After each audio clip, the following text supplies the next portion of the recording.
Are you constantly searching about how to ground yourself? Are you hearing you need to be grounded? You need to ground yourself with all this anxiety, panic, symptoms, thoughts, etc.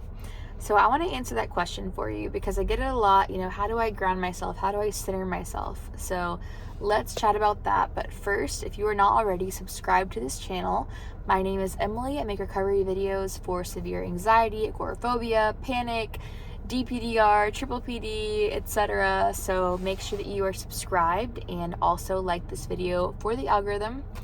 But I want to chat again about grounding.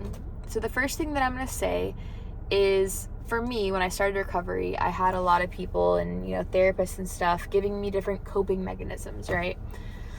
Deep breathing, right? Whatever it is to center us. Smell this essential oil, go to your safe space, yada, yada, yada.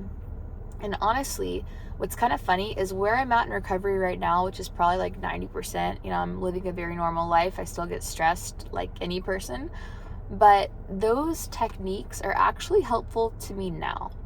And more like on a daily basis where it's like, you know what? I'm going to go spend some time meditating every day. I'm going to spend some time definitely exercising every day. I'm going to spend some time doing whatever, right? Just to like self-care, maybe take a bath and have some oil diffuser.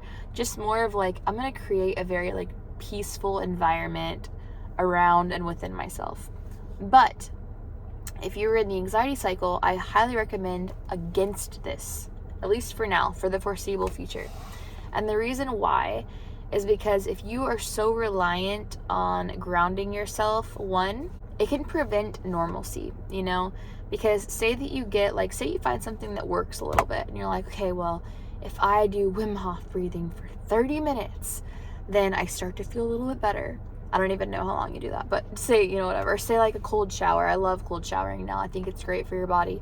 But if you're reliant on that and then you're, on vacation or something and you don't have access to a cold shower and you don't have the ability to Wim Hof breathe because you're in the middle of Pike's Place Market with your family or whatever it is, now you're screwed, right? And now you're starting to freak out because you're like, well, now what do I do? The symptoms are getting worse and worse and worse and worse, and I'm so reliant on this working. What am I going to do? What am I going to do? When we're doing coping mechanisms too, the problem is it really shows our body that there's a problem, right? It's like, okay, there's an issue. Every time she's symptomatic, she's going off in the corner and meditating. So clearly she's listening. Watching TV is indeed dangerous. I'm going to keep sending these symptoms. That's your body talking. So you kind of understand what your body is doing there. And the reason that it's okay for me now, but it wasn't then, is truly intention.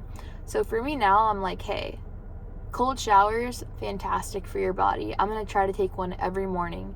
Here in Florida, I can really only do that in the wintertime because otherwise they're like lukewarm cold showers. But great for my body. It doesn't matter if I feel good, if I feel bad. It's just part of my routine. Same with meditation. If I have the time, then I love to meditate, just because it's good. It's good for my body. It's good for my health. And I'm going to do it regardless of how I feel. It's not a coping mechanism. It's not something that I'm running to because I feel a certain way, but I can read my body at this point and I can know, hey, I'm under some stress. I got to make sure in general I'm exercising. I got to make sure in general I'm doing, this enough, right? And so again, it's not to cure the symptoms in the moment. It's to just keep optimal health in my body. But rewind, I'd be doing it again to Band-Aid, quick fix, super reliant on this. Why is it not working? Which, by the way, meditation in general is extremely hard when you're in the anxiety cycle, and it's hard in general. So that doesn't seem to work for people anyway. So what I would say, instead of focusing on this whole grounding thing, is really learning how to respond in a way that you have complete freedom. That symptoms can come and you learn how to not engage with them. You learn how to literally rewire your brain and it becomes second nature. And this is not only for symptoms too, by the way. This is in my guide. It's called IDEAL. It's an acronym that basically teaches you how to kind of rewire your brain, rewire your thoughts, desensitize your body for now, but also forever. Because the way that I use IDEAL now, right, in the moment it was like I get a symptom, I would tell myself, hey, I'm feeling panic, right? Designate. This is adrenaline. This is anxiety. Embrace. You can feel this way. It's okay. It's normal. It's expected for now. move on. Simple as that. It helped me not engage with it, not pour fuel on the fire, and eventually I was fine.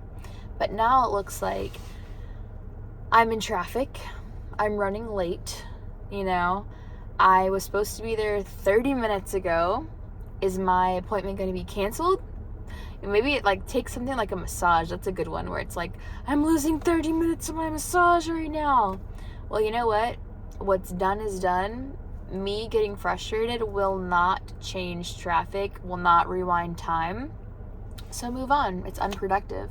And so you really learn, right? It's these coping mechanisms, okay, maybe they're a Band-Aid, maybe they're not.